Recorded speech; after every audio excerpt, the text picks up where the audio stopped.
Hannah Oli Pop Rock Radio. Estás escuchando Jamie Roxx de Pop Rock Radio. Manténganse al tanto. Hej, det här är Hits från Sverige och ni lyssnar till Pop Rock Radio med Jamie Roxx. Hey everybody, welcome to the show. This is the Pop Roxx Radio Talk Show. I'm your host, pop art painter Jamie Roxx. This is my lovely wife, Miss Dani, or Danielle, if we're getting fancy, if we're going out on the town or something. Or if I'm at work. Or if she's at work. I'm lazy, so I call her Dani. Anyway, slang. That's the whole point of slang. My name is not slang. No, but it provides, it doesn't matter. It's shortened. Yes. Anyhow, I need this closer. Welcome to the show, everybody. Welcome to the show. Every time I'm on this show, I discombobulate you. Yeah, it's very strange. May Lane's wandering around. She's not in her kennel. You can hear her little tippy taps in the background. It's okay, Mace. Everything's just all willy-nilly. All willy-nilly. Just a free-for-all over here. Yeah, it's crazy. It's crazy. I have a cup and a cup? Yeah. With paintbrushes in both of them? None of the paints are put away. It's crazy. Crazy out here. Now, we've had a crazy week, actually. We had a couple crazy weeks. This week in particular, Dani was hanging out with a friend last weekend, one of her girlfriends, and when she got back home, and all of a sudden, I don't know how, because I didn't come in contact with anybody this entire weekend. I might have waved to the mailman as he dropped off the mail. Osmosis. That's it. I caught a hell of a flu bug right after you got back. And I didn't catch it. No, but she's got some, I don't know what you would call it, bone issues. Bonitis, yes. And so that's been acting, and the weather's been really crazy. I think that today is day 14 of it raining every day. Captain's log. Yeah. Day 14 of the never-ending rain. It's like that Bradbury story. I don't know that story. Oh, the little girl goes to Venus and it rains all the time, and then the one day it doesn't. All of her friends make fun of her because she's from Earth, and then they lock her in a closet, and she misses the one day that it didn't rain because kids are jerks. That's terrible. Yeah, How did we get here? That's not even my favorite Ray Bradbury story. That's The Sound of Thunder, but that's a whole nother show. This is not even, We're talking, we try to do one of these at least once a quarter because they're fun to do. I couldn't book any guests for today. No, it's not true at all. We've supposed to have been doing, is that a branded thing? My branded cup. I can fix it in post. Anyway, what was I saying? We try to do one of these once a quarter. Yeah. Quarterly, a couple times a year. Yeah, because it's people ask, and I get a lot of, not emails, DMs from people. They want to see more of Dani for some reason. I'm here for the people. Yeah. Gotta give the people what they want. You wouldn't know whose birthday in history it was every morning at 3 o'clock in the morning if it wasn't for me, folks. And that's a fact. Every morning. Even when I'm sick with the flu. It's true. Anyhow. And then I have to deal with him when he has the flu. It's the flu, and then there was some business stuff. I have been a bear. Number one, I am one of those, I'm not defending bad behavior or making excuses for it. But I will tell you, everybody thinks I'm this very freewheeling liberal art guy. He's not. There's a lot of aspects of my personality that are very stereotypical mannish behavior. And one of those is when I get sick, I turn into a big baby. Not so much.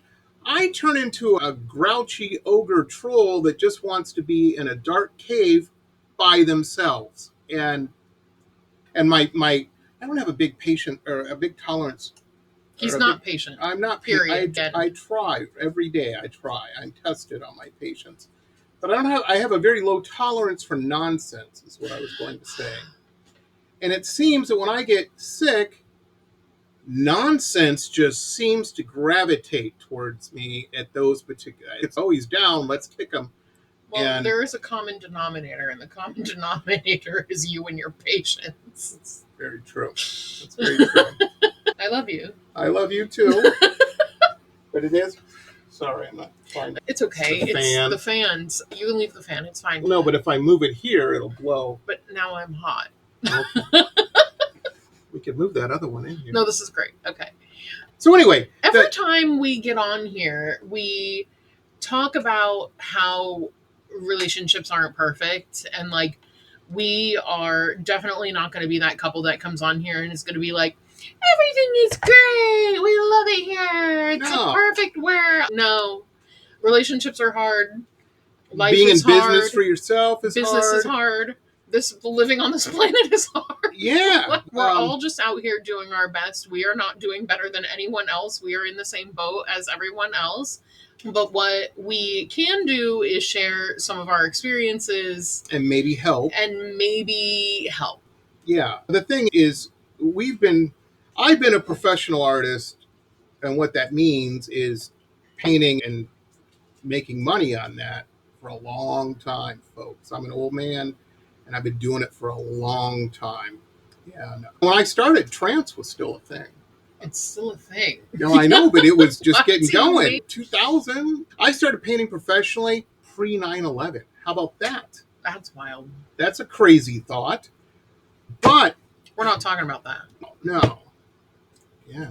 Those are weird timelines for us. It really is. I was thinking about that earlier. I'm like, I was watching a thing, this interview, it doesn't matter. It doesn't matter.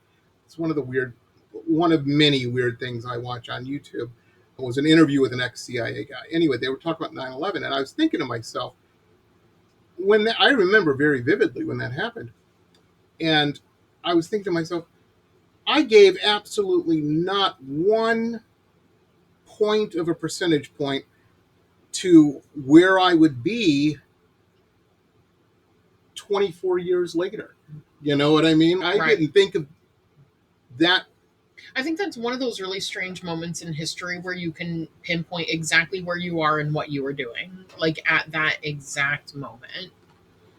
But I don't think that, like, collectively the world has any other instances like that. Maybe the moon landing. Maybe the moon landing, but that is one where most of the people who are alive now are conscious of it. Yeah, it's weird. So we've been doing this a long time and have made a huge number of mistakes. The learning bell curve is intense. And in our own little half-hour show here or whatever it is, maybe we can help get new business owners, not specifically, in general. My expertise is in being a small artist business. That's what I do. Dani started a business 4 years ago. 4 years ago. Her business primarily is an online business, which is great. Number one, folks, let me tell you, I owned a gallery. Actually, we are now 5 years? No, 4 years, but we are now doing better in person in markets than we are online. For a while there, we were online only. We were doing online, but now we do artisan markets, farmers markets, craft fairs, stuff like that. So that's going to get into that. We're going to get into that. Our niche is. Because you're starting this season up this weekend, and we're going to... Next weekend. Oh, is it next week? Okay. I forgot to post about it this morning. Not this Sunday, next Sunday. Okay, I got my... What is that, Sunday the 14th? Sunday, September... Wait. Hold on. She's got to check her I have to check my calendar. Wait, please. Yes, the 14th, not the 7th. We'll get into that. I myself owned a brick and mortar art gallery. It was also my studio at the time. I had an area in there. It's where I worked. It's where I made the paintings to go in the gallery. And at first, it was great. The biggest problem I had, it's expensive. Understand, folks, when you have a business that's a brick and mortar business, everything's super expensive, but more expensive than what you're used to paying at home. For example, you couldn't play your YouTube on a TV in those days. This was 2008 when I opened that. About a month, 2 months prior to the 2008 recession.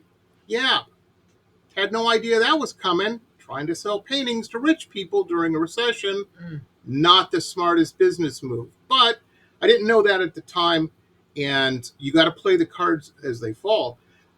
But the thing was, when I started it, my biggest problem that I had with that business, there was many, but from a financial point of view, was I was selling out a product too quick.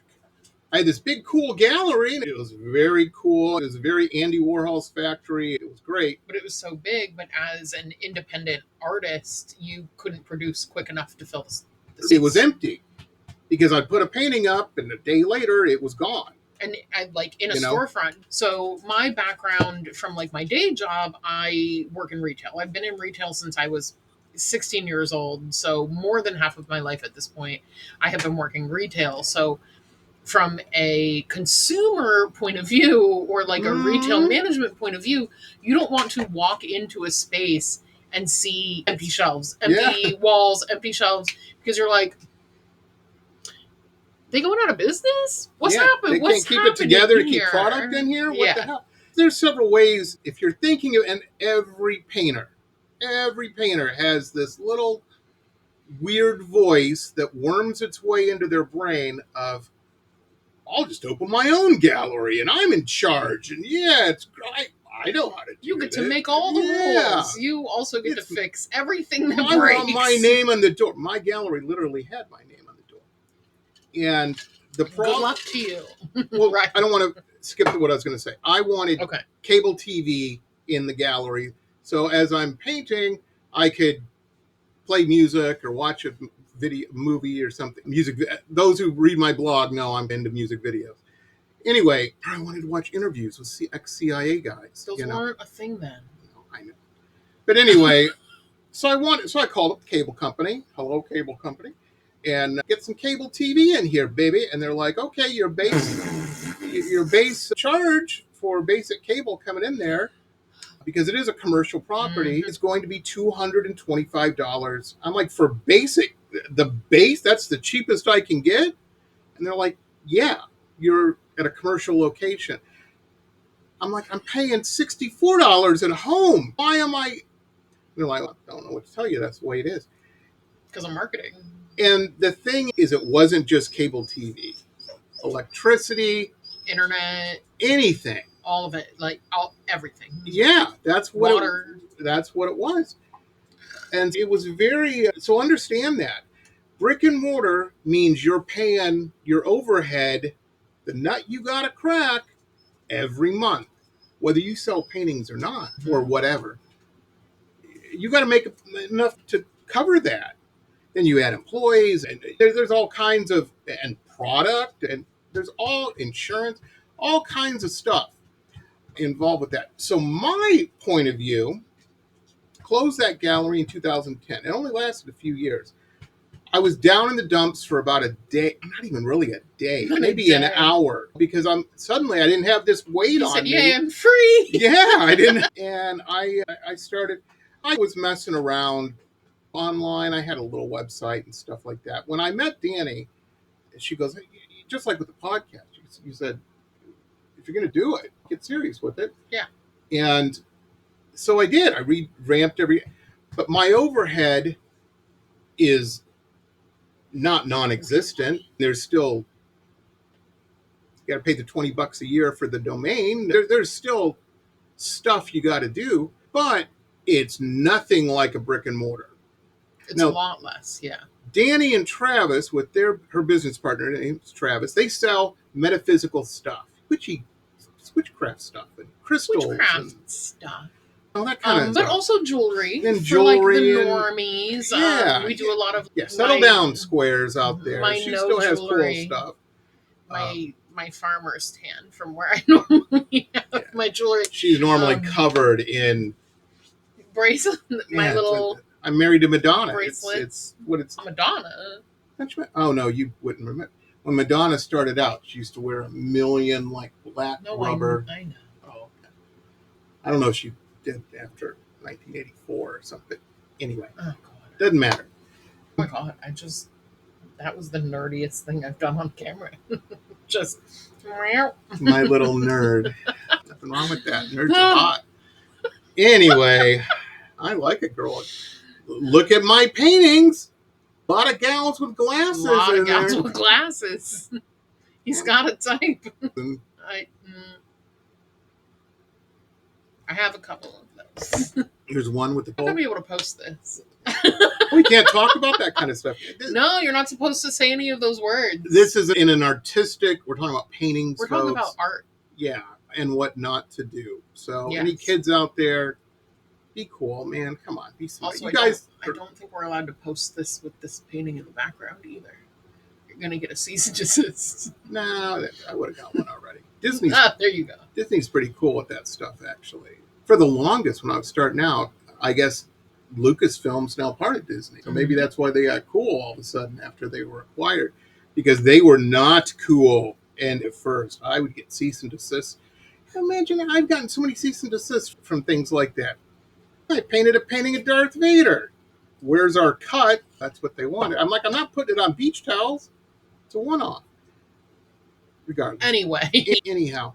So yeah, when you're in business for yourself, you have to prepare for all kinds of stuff. And everybody says, oh, you got to prepare for what you don't see cut. And that's very true as best you can.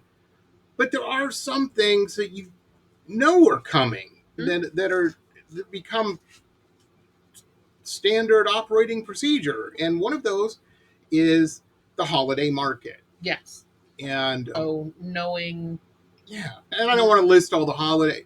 Everybody says, well, Christmas. Holiday is a holiday. Yeah, there's whatever holiday you experience or we're cool celebrate or don't celebrate, usually people are shopping, period. They're gift giving of some sort.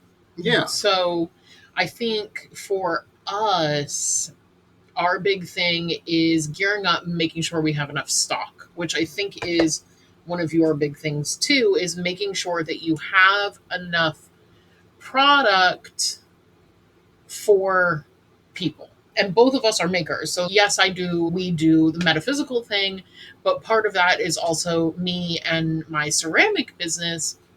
So I make little ceramic plates and I use them as charging plates. You can use them for other stuff too. Yeah, for like cleansing, incense burners, stuff like that. And I make all of those. So I had to start that a month ago.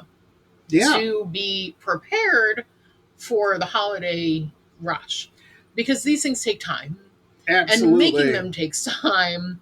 And you can try to get as ahead as you can. And it's like when you're camping and you're like, oh, I better get some firewood ready for tonight, as my grandfather taught me. You better get firewood for the whole week because you don't know what's going to happen. Whatever you cut, triple it because you just don't know. And you'll be glad you did. You'll wish you had probably got more. And it's not like your art is going to expire. Your art is not expiring. Your paintings aren't expiring. My ceramics are not expiring. So if you're creating art that it has no expiration date, then do it slowly so that you're not panicking before you leave. Exactly. But understand, in my business, I know for a fact, now's my time to stock up on stuff, because if I want to consistently hit eBay with new product, I have to have some of that out of the way already, because all of my time is going to be taken up with commissions. People's kids, their pets, their lovely wife, whatever it is. Their lovely wife. Those orders are going to roll in. Yeah. Your beautiful wife, your girlfriend, your husband, whatever your thing. Whoever it is, your partner. Or your husband's favorite band for his man room or whatever, or man cave or whatever it is. A robot. Jamie loves painting robots. I'm on a robot. I was on a robot kick. Yeah, but if you want a commission of a robot, this is the guy.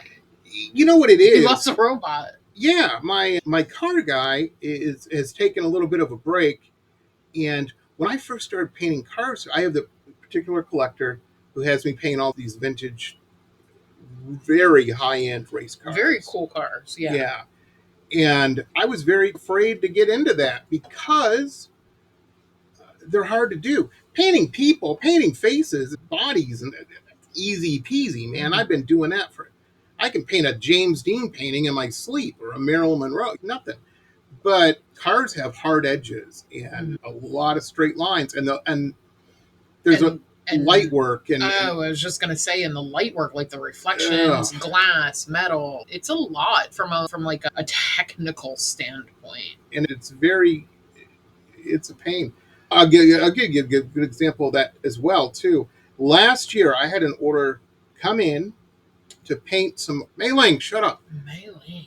Some Aurora Borealis over a farm. Silhouetted at night. Aurora Borealis. Yeah, the Northern Lights. Yeah. Over this farm. Painted the farm, not a problem. Painted the sky, not a problem. Stars were in the correct positions. Neil deGrasse Tyson would have been pleased with this painting for given where the farm was and all that. It was all perfect. Have we talked about this on the show? I don't know, but I'm going to. We're talking about it again. We're talking about Hollywood or holiday stuff, not Hollywood, but holiday stuff. And so I'm trying to paint these Northern Lights. I've never painted Northern Lights before. How hard is it? It's just some paint on there, except it's not a Japanese woodblock art. There's no hard edges in that. You need some heavy-duty blending work and my hand was just out of muscle memory or whatever, was a little heavy for this. So what kept happening was he would paint it and then get pissed off, and I would go in and I would go, and I would go away. Let the master paint until finally he was like, this fucked up thing, I can't do this. This is not for me. This is good enough. And I went, you gonna put your name on that? Do you want me to take over? But here's the thing. I wasn't overly concerned with Dani doing this because I've seen her do her cosplay work, so much of this. In our time together, she used to do a lot more cosplay than she does now. But I've seen her take a piece of foam rubber and then, dry brush it and age it and change it until it looks like metal. Like metal, yeah. And it's amazing because you're like, when you go to pick it up, you think it's going to weigh 80 times more than it does. And so I'm like, yeah, she's pretty good at this dry brush stuff. Well, that's all dry brush. Yeah, but that doesn't look like metal, though, babe. It's beautiful. It's pretty. I wasn't painting metal. I was painting the Aurora Borealis. I know. Anyway, they can't even see what we're pointing at. It's a painting of bubbles. Yeah. It's mine. I painted. And it's here, right above my area. Yeah. So what we don't normally talk about is, like, Jamie is the painter. He is a painter. That is what he does. He has got a master's in fine arts and painting. I went to school for art, but my specialty was in sculptural ceramics. But again, I took a lot of classes in painting because you have to. That's what you do in art school. Like, you take classes in everything. You learn a little bit of everything, and then you find your niche. I didn't enjoy any of my painting courses, but I found out where I was good. Like, I figured out, like, I'm good at dry brushing. I'm good at color melding. That's where I shine. That's not your forte. No, it really isn't. But I couldn't paint a robot. A robot? Please, no, not me. To an extent, it's just, let me put it in better, if you do something 100 times, you're going to get better at it than when you did it number one. If you do it 1,000 times, you're going to get way better at it. And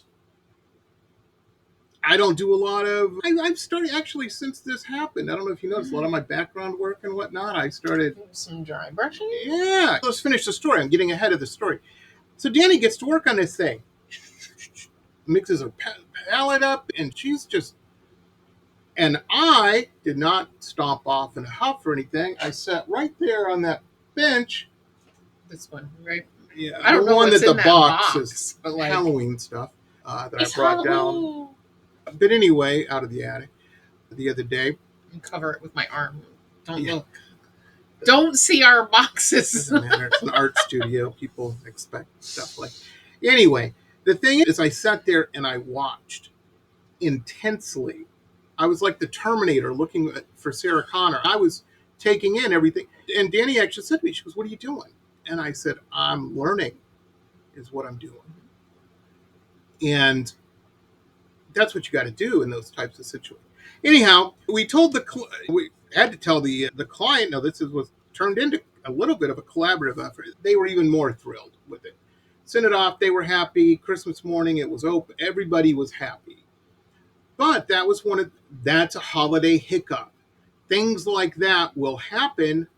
Adapt and overcome. Adapt and overcome. That's what you got to do. I could have wasted couple weeks on that painting trying to get it right. Yeah. And getting behind because that wasn't the only commission, that there were other commissions at the same time. I think also with that being said is to not get in over your head and to not overcommit. Know your limitations, and it is okay. No is a complete sentence. If this is something that is out of your wheelhouse and you are not confident in, that's hard to do sometimes. It's hard to do. I understand that, but that is okay. You're as right. Self-preservation. You're right. Absolutely. And she makes a very good point. Fun historical art history fact. Michelangelo, the Sistine Chapel dude, the guy, you go to, what's that word in Disney? Spaceship Earth. That's the cat that's on the scaffold painting on his back. As if our entire fan base has been on that ride. Oh, a lot of people go to Disney World, babe. A lot of people go to Disney. Or if you've just seen the Sistine Chapel. Yeah, or whatever. Anyway, one of the greatest painters of all time, when he died, there was 187 unfinished works that people had put deposits on. And there were court cases, and this was back in the olden days. So it was a lot of nonsense.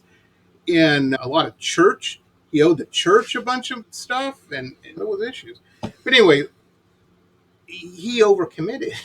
You never know what's going to happen. Yeah, know your limitations. Yeah, and stick with what you're good at, but be prepared. But understand this going into it. If you want to challenge yourself, that's fine. This is not saying don't challenge yourself, but also make sure that it's a challenge you are prepared to take on and be adaptable to if it doesn't go the way you plan it to. Exactly. That's very true. And the thing is, normally if something's taking you longer to do, you're running late on an order, and these are handmade stuff, people are pretty cool with it. You're like, hey, this happened, that happened. Yeah, you got to stay in communication with your client. Absolute must. But when it's holiday time, there's a deadline. There's a deadline. A lot of times. Not always. And they're stressed out. They don't want Christmas or whatever holiday it is morning happening, and they're showing up with a story. A story is a terrible Christmas or holiday present. That ain't going to work. Can't print a picture of a piece of art either because it's not there. Yeah. Can't print a picture and be like, it's coming. That ain't going to work. It's not going to work. There is no picture. That ain't going to work. And you got your name on that? No. You don't want to be that person. You don't want to ruin Christmas. They make whole specials about that. But don't be the Grinch. Yeah, no. You got to make it happen. And there may be some late nights. Probably a lot of late nights. And that's just the way it is. That looking at the chessboard and seeing the lay of the land, this is going to happen. So there's a few little things. Another great thing to do now, today, yesterday, is order your shipping supplies. Yes. Oh my God. Yes. Stock up. Nothing worse than running out of shipping supplies when an order needs to go out. Yeah. Stock up. Everybody's got a kitchen table. You can stack shipping supply boxes under a kitchen table if you have to. I was going to say... under a bed. On a flat surface? Yeah, just stack You telling us to put them on a flat surface? Jamie hates it because I love to put things on surfaces. Just whatever. Anywhere. Any horizontal plane in our house. Any horizontal plane has something on it. I love to put things on other things. And it always makes him so upset. And he deals with this with me. Did you notice when you got back? Yeah, everything was everything was clean. Put away. I was like, where's all my stuff? Did you think there was going to be maybe words or something? And I didn't say anything about it. You didn't say anything about it. I came back from my trip and I was like, done. I'm home. And then I went the next morning. But I noticed you took your suitcase to the bedroom instead of leaving it at the kitchen table. She said, shit, I better do something here. But I also had the box of makeup, and I have a new lip liner. I have a bunch of new products that I really wanted to use.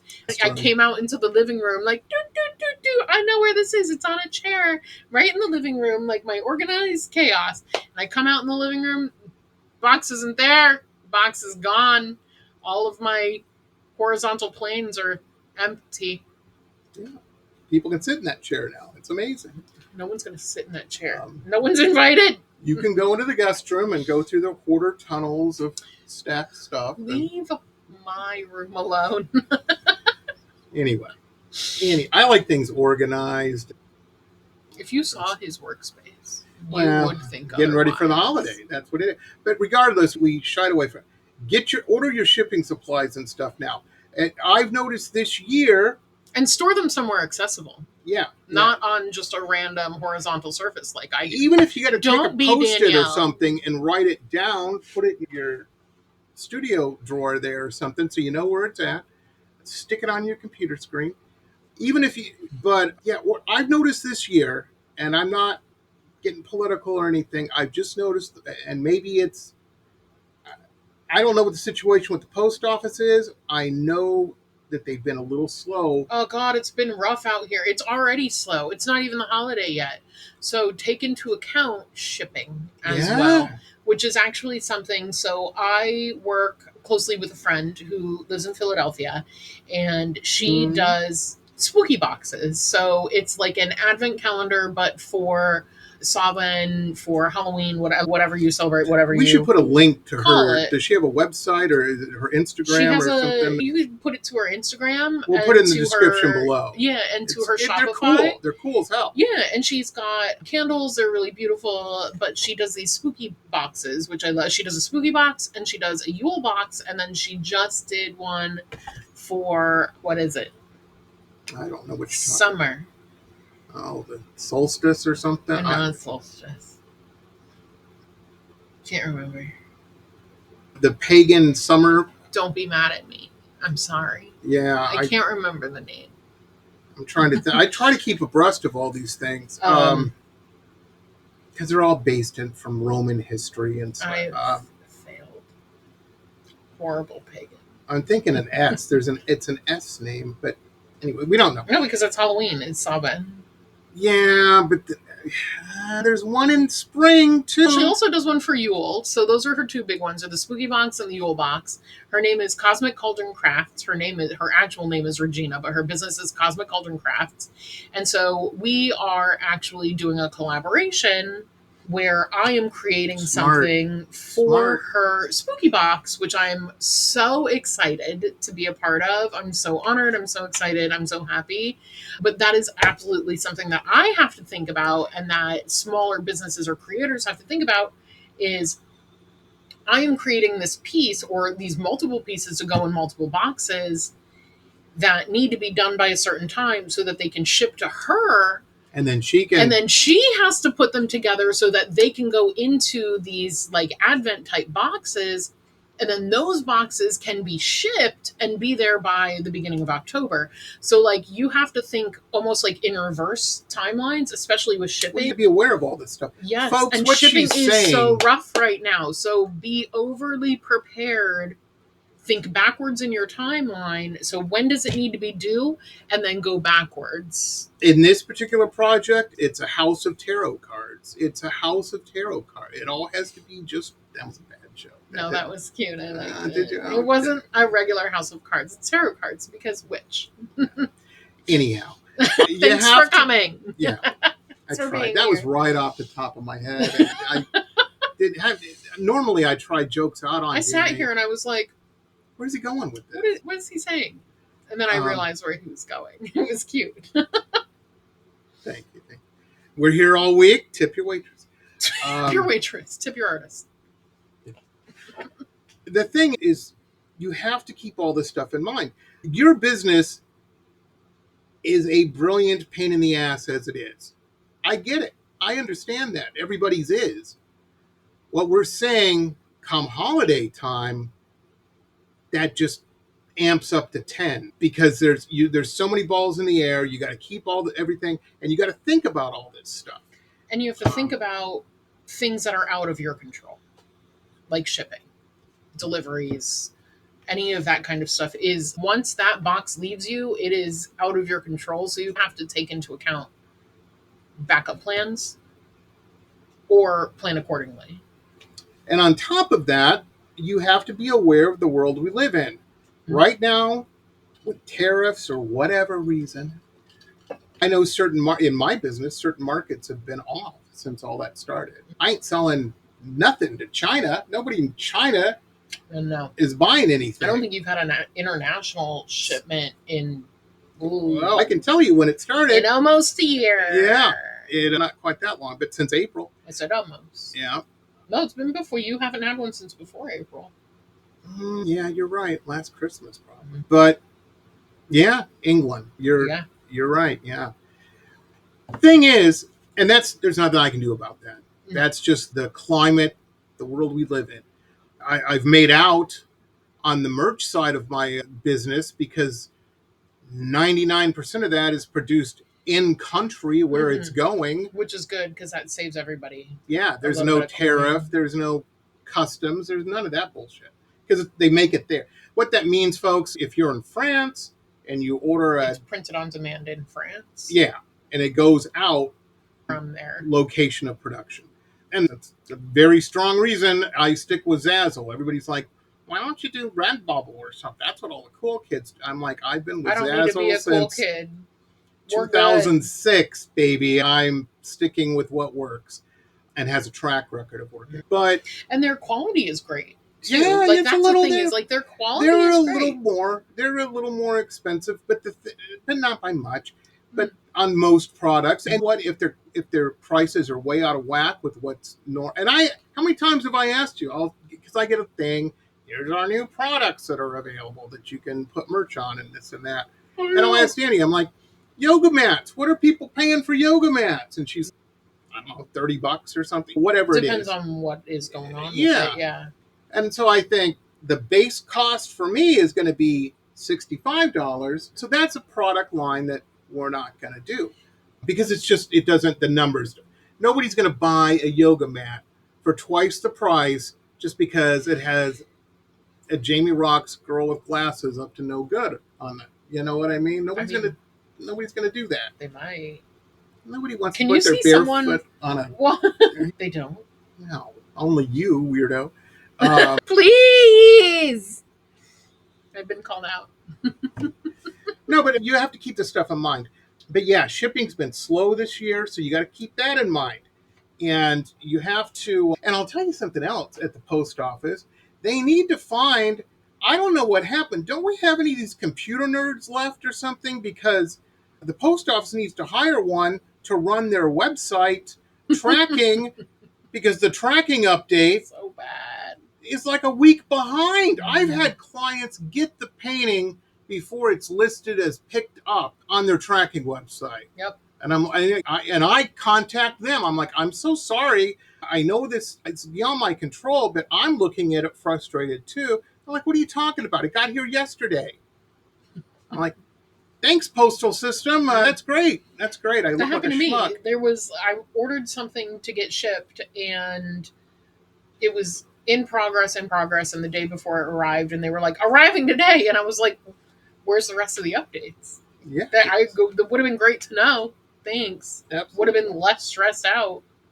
I had one that what did I order? Oh, I needed a new Wi-Fi for this particular computer that got switched out. It didn't have a Wi-Fi in it, so I had to get a little, what do they call it, toggle. Remember we had that one that would go off all the time? The one that was in there, yeah. Yeah, it doesn't go off now. Because I got a new one off of, I know we're not supposed to buy it, but where else am I supposed to get it? The bad place. The big A. The bad place online. And it was telling me it would be here Tuesday because it was this holiday. Monday was Labor Day. And I got to say, the Big A got this thing here on Labor Day. Quicker than the tracking. The laborers be laboring. God bless them. I was pleased. But yeah, so you have to take all this stuff and you have to look at it from your potential client, from your client or collect whatever you want to call it, your customer point of view. Yes. Just like Dani said, no customer wants to walk into a retail business and see empty shelves. Nobody wants to be given a tracking number with no updates. It's very frustrating. Did they send this? But again, it's completely out of your control. So, like, stay in contact with them. Exactly. You communicate with your client, your customer, your client, like whatever you're calling them. You stay in contact. So, like, the second you ship something out, send them their order numbers. Take a screenshot. Say, hey, this is in the hands of the post office. Here's your tracking. Do with that what you will. Yeah, that's a very smart thing to do because a lot of customers assume that you're still in the loop on this, that you're still actively looking at that tracking or actively having something to do with the actual shipping of it. Once it leaves here, I have no control. We have no control. Yeah. I'm sorry I'm not flying this across the country to you personally. Would I love to? Yes. But I cannot. No. Something else, I've had great luck with Klarna. Is that how you say Klarna? Like the Afterpay? Yeah, the Afterpay. Yeah. There's a bunch of them out there. I like Klarna just because it works pretty well. Klarna works, Afterpay works, Affirm, like any of those, if whatever your website allows, they work really well. Customers usually buy more if they know that they can pay over time. Yeah, the layaway plan. Love that. And it's not even layaway because they get the stuff. It's layaway because even like they do it now for some big box stores. Like I think Walmart does layaway, don't they? I think maybe the other one, the big one with a T. Oh, yeah. Which we don't shop at anymore. No, we don't. And I liked it, but I don't like their policy. No, we don't go there. No, I just like the aesthetic is what I'm saying. It reminded me of shopping in the future. It was futuristic. That's what IKEA is for. It's very true, too. IKEA reminds me, there's this concept of liminal spaces, the back rooms. Like Google back rooms sometimes, people, or put it on YouTube as a search, and you'll be freaked out with what comes up. But IKEA reminds me of that because it's like this never-ending maze of rooms, of stuff. And the whole concept of the back room is you're trapped there and you can't get out. And it's a horror, psychological horror. How do we always end up here? With some weird shit that we're talking about. You're married to me. How do we get here? These are the things I think about. Blink twice if you're in trouble. That was 3. It's very true. Dani gave me a hard time a while back, probably about a year ago. I got on this kick where when I go to sleep, I'd listen to these, I don't know what the term is, ambient Yeah, noise. but they were weird, guys. They were weird. It wasn't rain on a tin roof or any. What is that? Who cares about that? I care about that. That sounds so nice. Because when I go away, I commandeer the Spotify when I leave and I go on like a trip. And he'll always know when it's sleep time because it's 10 hours of thunderstorms. Yeah. That is the sleep sound. But anyway, like, Dani's asleep. 10 hours of rainstorms. I put it on the TV on the YouTube in the bedroom when I was taking a nap or something. And she'd go in there and it would be these weird, just very strange. Well, it's not even the noise. The graphics. And yeah, with graphics. Nuclear winter. To assist you in hurricanes. To assist you with sleep. But like, why? Who is doing this? The spirits of hell. Not the spirits of hell! She's like, what the hell are you listening to? No! What kind of dreams are these invoking in you? Because I can't handle listening to this for 30 seconds. Which is so funny you say the demons from hell. My friend sent me a picture this morning, a snapshot of the car next to her, and they had a demonic like pixie from Home Depot sitting in the passenger seat of the front of their truck. And it was just like little claw hands, just like freaking out the squares. Yeah, I love it. I love it. I love it. Good for him. Yeah. Yeah, folks, I'm not telling you what to do. The economy We've lost the plot. No, but maybe these help. Order your shipping supplies early. Understand that the economy's rough right now, so maybe having a payment plan option will help out. Or if you're in person and you can't really do a payment plan, so like for us, we do markets. And so what we do is we just have things at multiple different price points. So there is always a price point for somebody. So no matter who is shopping in your booth, if you do markets, holiday markets, farmers markets, whatever it is, there should be a price point for everybody. So our lowest price point is like anywhere from $3 to $5, and our highest is upwards of 100. So like really just having a broad range of something for everybody, because the more people that you have with eyes on your stuff and the more price points you can hit, the more customers you will have. And you never know too. Like the thing with us is we have never gotten discouraged if we had a bad market. We keep smiling. Yeah. If we have a bad market, we don't get discouraged. We sign up for the next one and we say, next time will be better. And we just keep trying and going apply back. what you learned. Apply what we learned, do better. And sometimes it's not the market, but sometimes it's just the people. Sometimes it's the weather. Sometimes it's many things, but don't get discouraged. There is somebody for everything. You may have just not found your people yet. Marketing can be really difficult. Marketing is really important. That's a whole nother show. We don't have time for this. Marketing. Getting up every morning at 3 a.m. I don't do that. Doing the morning block. Absolutely not. That's him. That's all marketing, folk. There's a reason. The podcast. Marketing. It's all. Look at us. Marketing. Yeah. But not getting discouraged. Having something for everyone. And if you are an in-person seller, not getting discouraged if somebody walks away. Oh, I really this. And then they leave. And they don't buy anything. Or say something terrible to you. You want this much for this painting? And my general I used to get down in the dumps when somebody would start trying to grind me down on price. I'll work with people to a point, but at the same time, don't be insulting. Yeah, I'm not giving stuff away. I'm doing portraits on the boardwalk. I worked real hard to get to where I'm at. Part of that is knowing your worth. Number one, know your worth. Stand on 10 toes. When you make something and you are really proud of it, stand on 10 toes. Don't let somebody like bully you into lowering your price. Know the time that you put into it. Know the expertise that went behind it. And if they're like, oh, I can make it, well, have fun. Work out. Go for it. I would love to see it when you finish it. Support that person. But here's the thing. Here's what I was going to say earlier. If somebody comes in and they don't buy something, but they have a really good interaction with you, you have no idea what they're going through.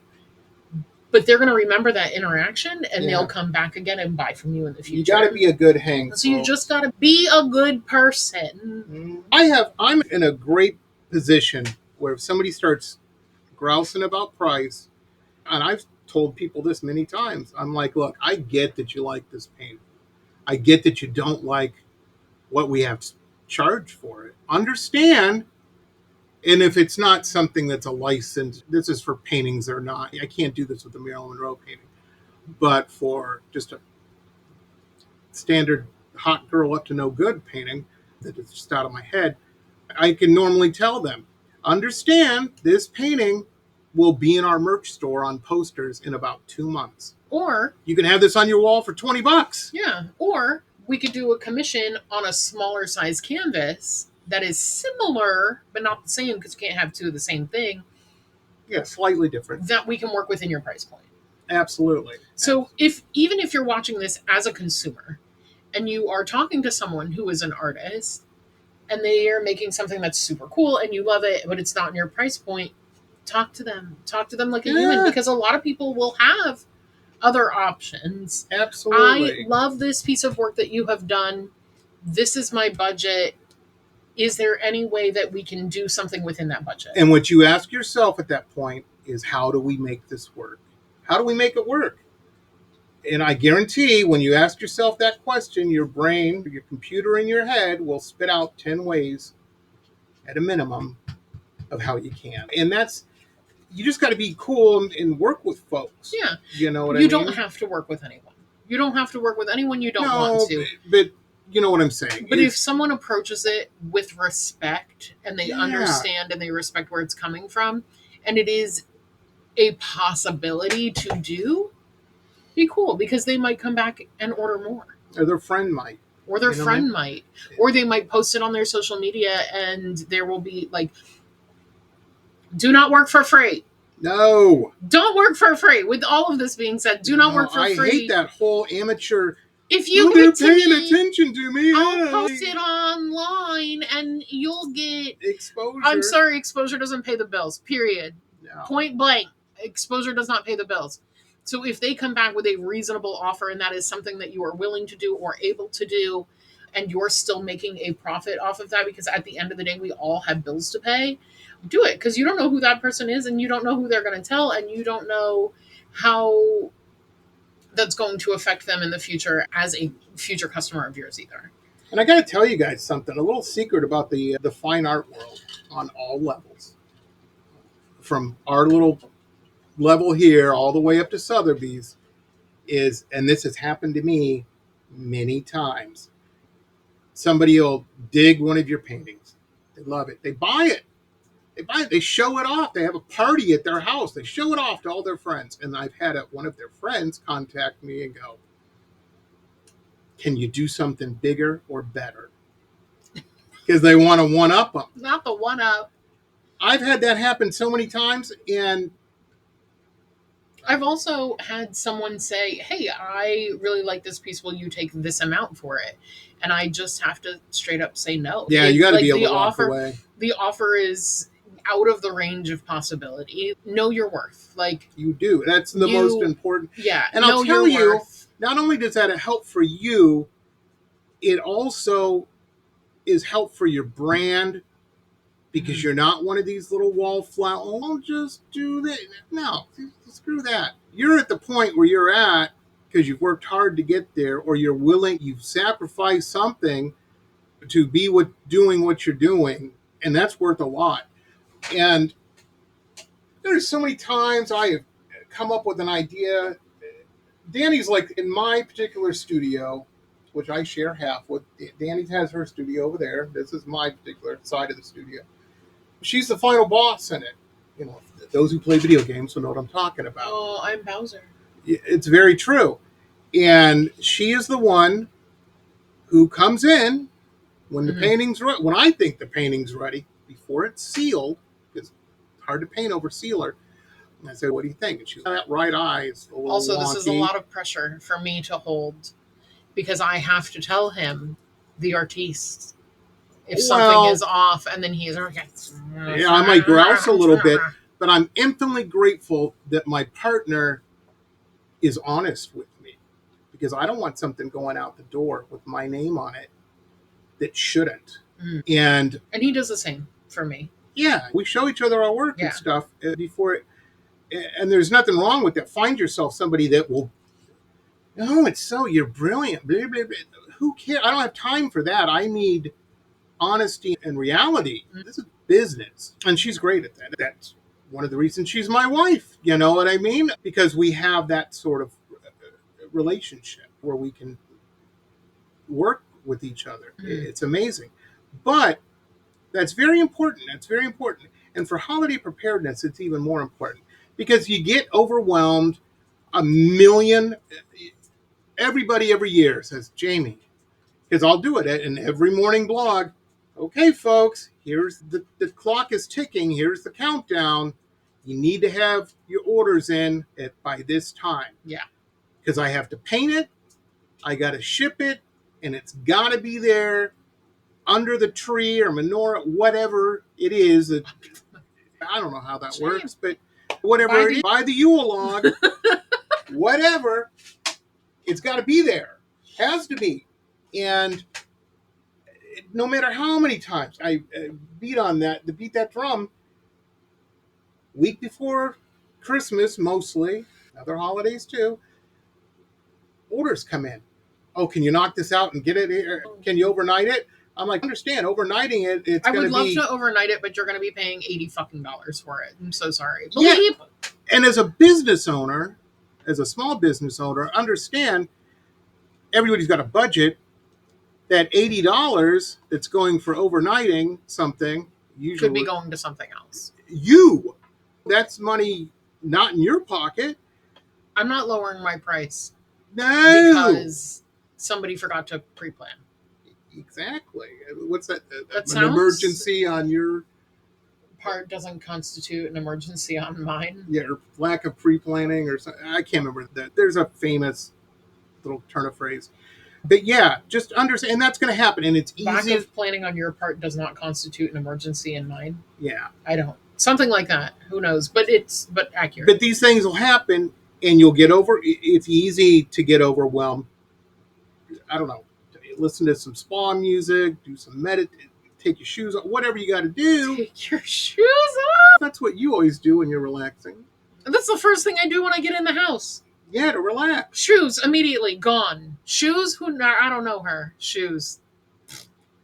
Feet cages. Who needs them? Prisons. Anyway, but do whatever you got to do to keep it together. Try not to get overwhelmed. It's easier said than done sometimes. I get it. But if you've done all these other things, those are other things you don't have to worry about last minute. You know what I mean? That's just try to prepare, have a game plan, and you'll be fine. And have a good support system. Yeah. I think that's a big thing too, is like that a lot of people don't talk about, is having a good support system, having people that you can run stuff by, that you can just vent to, just someone that's just going to help you or listen or support you in whatever way. And for all the young bucks out there, there's a valuable old man lesson I'm going to lay down on you. Old man lesson. Very true. It took me a long time to learn this one. Sometimes when your wife, your girlfriend, your beautiful whatever, needs to vent. But why is this only for men? This is for anybody. Hold on. Let me finish. They just need to vent. They don't need you to solve the problem. They're not asking for you to solve a problem or for you to help. Or you need to listen sometimes instead of taking action. Listen, and we don't judge. Yeah, and just be a set of ears to let them get that out. What is that specifically for the men? Yeah, because men do that. Women understand that women are smarter. They got it together. That isn't a problem with women. Most of them. Not all of them. For the women out there, I'll tell you this. Sometimes your guy is stressed out to the max, man. Stress him out more. No, but what I was going to say was... Be the problem. Understand that. And sorry, G. In our society, it's not really cool for guys have learned this stupid lesson that, to keep things bottled up and pushed down and whatnot. That's a good point. And a lot of women, I was watching one of those Bill Burr comedy specials, and he has a whole bit, it's very funny, on being a guy, there's two modes. I'm fine or I'm mad. And that's how everybody views guys. He goes, I was very sad one day, and my wife said, what's your problem? What's wrong with you? And he said, I'm sad. And he goes, she didn't know how to respond. Yeah, how do you respond to that? What do you mean you're sad? Yeah, give him a little space, let him listen to whatever's going to bring him out of that. Moby? Or whatever. I feel like that's sad. Everybody's different, baby. Everybody has their own thing. But the thing is, understand that about you guys, is sometimes they just need a little decompress of whatever it is. Or your partner in general. How about we don't put genders on this? My thing is gardening and mowing the lawn. I'm doing an activity I don't have to think about at all, and I can just lose myself into that for a little bit, and it's a nice break from all the stress. Hot shower. If that's your thing. Do whatever it is that you need to do to decompress.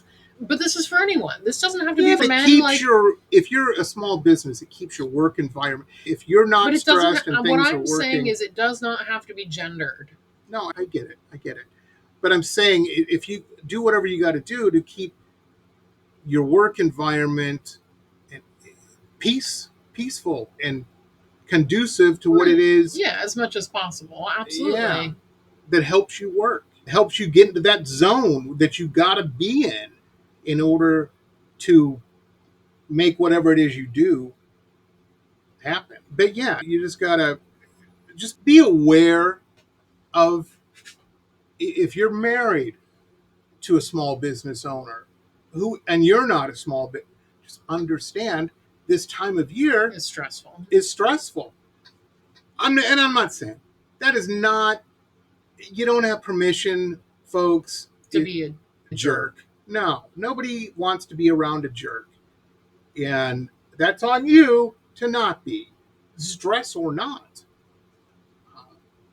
So it's on everybody. Just be cool. Get a good support system. It can be a partner, a friend, a parent. It doesn't matter.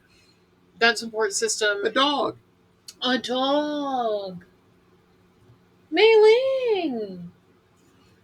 What I was going to say is someone that you can, if you are drawing a blank, if you are not sure if you are feeling the piece that you made, just someone to either run by ideas with, hey, how does this look? What would you add? Does it need anything? Hey, I'm stressed out. Can you listen to me for a second? And making sure that you're not piling on more stuff to somebody else, as well as like allowing that relationship to go both ways. So if you're going to ask someone for support, you should be able to also give support. Absolutely. At the same time. Absolutely. And also, I just want to add, if you're a particular maker, creator, painter, whatever, and your particular point of view is, I always go to painting because that's what I live, breathe, and sleep. My process in painting or whatever is, I have to be kissed by the muse. When it hits me is when I don't know what I'm going to do until it hits me. And that's there's fine. Nothing wrong with that. That's fine. There's nothing wrong with that. Don't try to run your business as a systematic factory type business. It's how I run mine. That ain't for you. Just know the way you work. Understand the way you can work. And the way plan that you accordingly. If you need to look at that, I have friends that will look at a canvas for 2 hours, a blank canvas, and work out what they're going to do. I have a canvas sitting behind me that I bought, a month ago? It still is in the wrapper. That's very true. I haven't done anything with it. Don't know. The muse has not hit me. Yeah, and again, there's nothing wrong with how it is you make the magic that you make.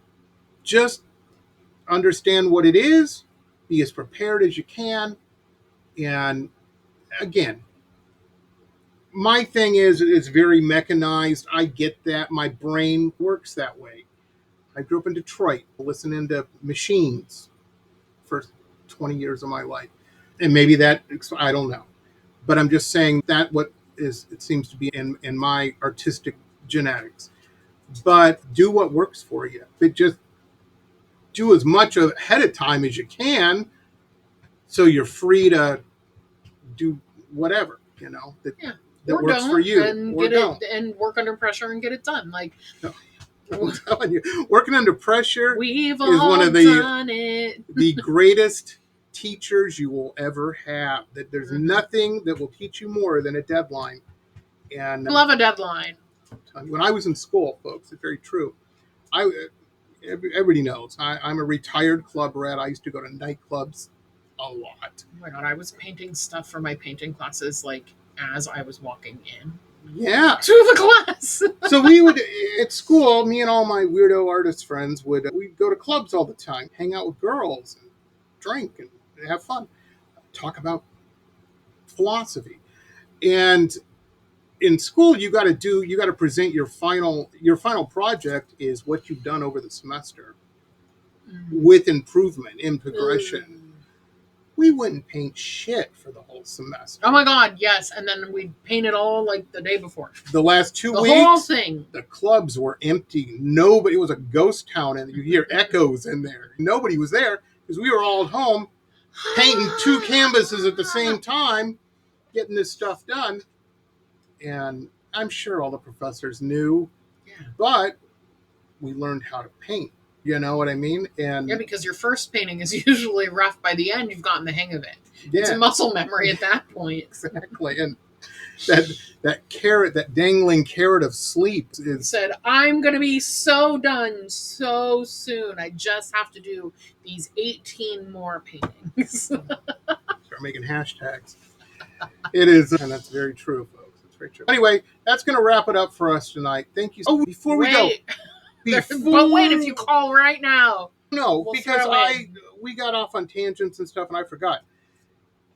Dani mentioned half of her business now, especially, are markets. They've had great success with doing these. They're not really an art. I guess they are in a way, but they're not really a farmer's. They call them artisan and flea market. Artisan What do they flea, call them? artisan markets. Something like that. They're great. They're great. They're Mhm. usually held in a nice part of town, and you'll see them. It's in a cool arts district area. And they'll for be this one specifically. people with the little. It's not a tent. I guess it is a tent kind of. Yeah, like little pop-ups. Yeah. And everybody has their thing, and Dani and them. Number one, you get to talk to people face to face. Oh my God, it's so fun. Fantastic. Yes. And network and meet people and stuff. And they've had great success with these, but they plan ahead with them. We've learned a lot from it. But I feel like this is going to be a whole nother video.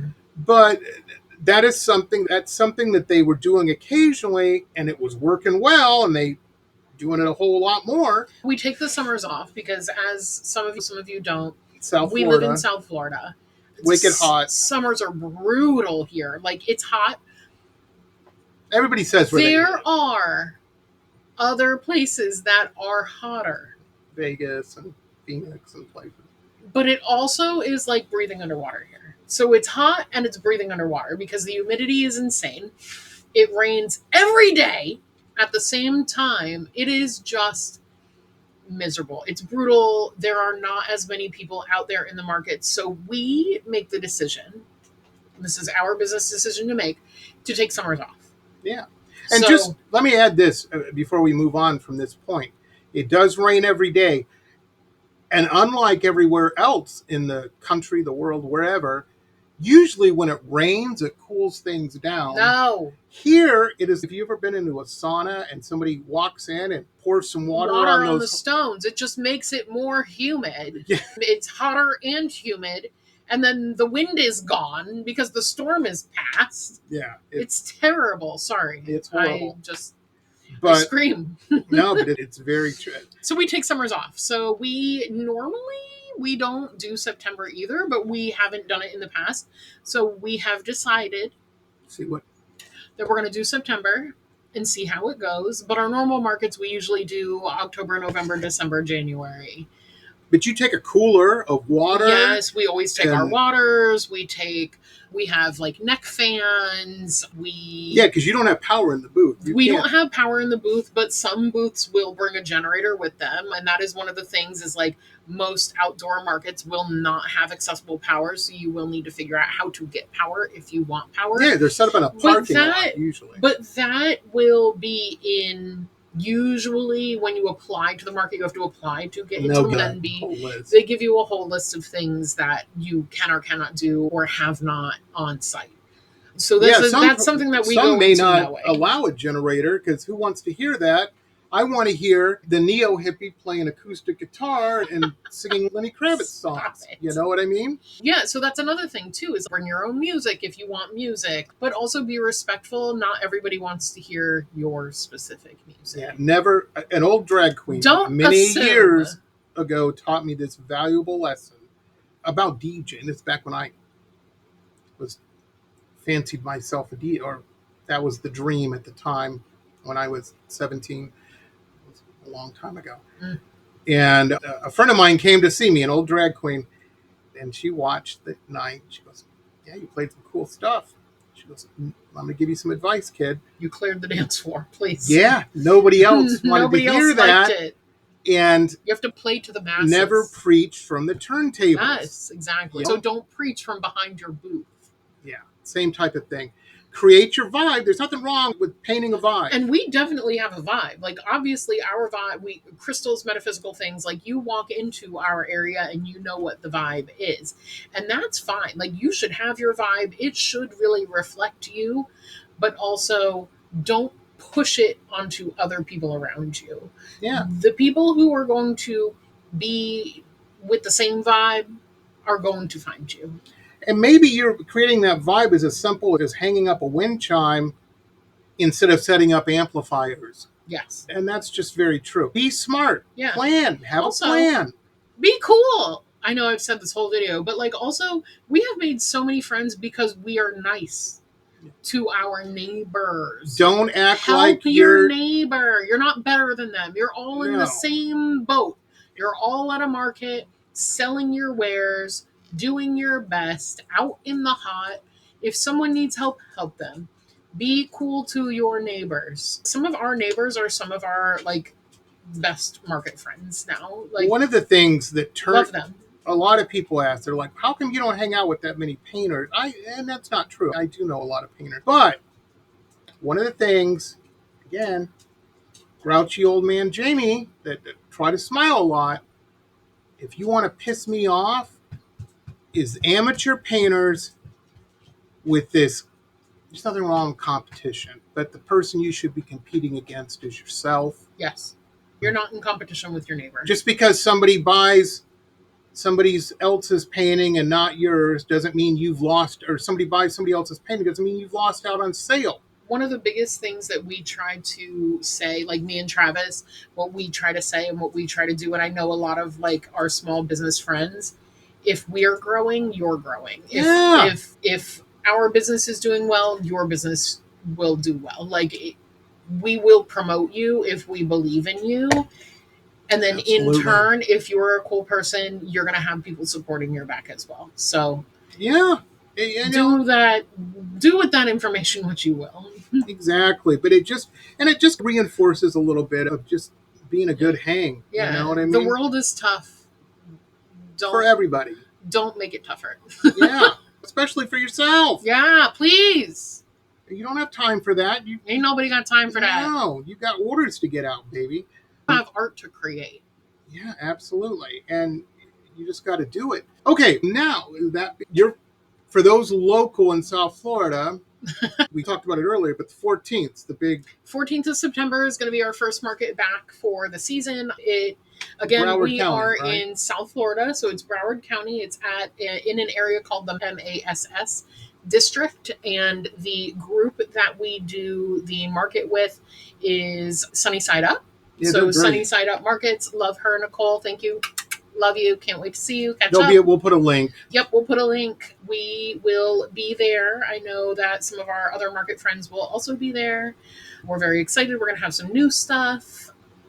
And a lot of I didn't even say our business name. My business is called Spectral Moon. And a lot of the people you'll hear me mention in the blog and stuff, our little core gang, Julianne, whomever. Yes. Usually are hanging around their booth at some point. So you get to meet them in person. You get to meet them. Yes. So, Spectral Moon. Yeah. Spectral Moon. We are the Spectral Moon on Instagram. Our website is spectralmoon.com. We'll put links again if you want to check it out. We have so many more pieces than what is on our website. Yeah, because all summer long, you guys have been stocking up. Yeah. Everything we're talking about, they've been doing for months. Yeah. Because they know what's coming. And websites are hard to maintain. So maintain your website. Do as I do, not as I say. Yeah. You have to. I don't. That's your storefront, and anyway, yeah. So Spectral Moon. But we'll be back. We'll have a bunch of good stuff. It'll be really fun.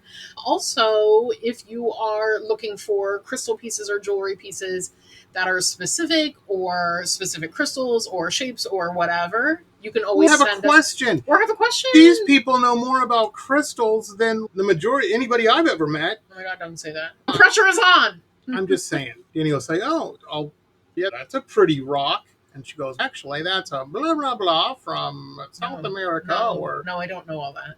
But I did know. So at work today, one of the girls opened one of her cabinets, and there were a couple of crystals in there. And I went, "Ooh, rocks!" And she goes, "Yeah, there's a pyrite, there's an aventurine, there's a citrine in there." And I said, "Oh, money magic." And she was like, "Yeah." See, she knows all that stuff. And but again, like, we can get stuff sourced. Hi, May. So if you're looking for anything specific or specific types of home decor or crystal pieces or jewelry, specific types of whatever, send us a message. If you have any questions, feel free to send either one of us messages. I love talking to people. A lot of my friends have come from my small business. So I feel very grateful to have a small business and be able to make like the friends that I have made. Absolutely. And Travis is super cool. Yeah, we love Travis. Super cool. He is one of the coolest people I've met. He's a good hang. Yeah. He's a good dude. He really is. We love Travis. And he'll work with you, man. And his work is fantastic too. Jesus Christ. Whatever kind of crystal you want worked into a bracelet or some, whatever your jam is. All the bracelets he does. Let me real quick, because we have been talking for so long. We do markets, I think they're the 2nd and 4th Sunday of every month. So we'll do September, October, November, December. And then we will also be potentially have a couple of bracelets at a convention in Philadelphia Halloween weekend. Yeah.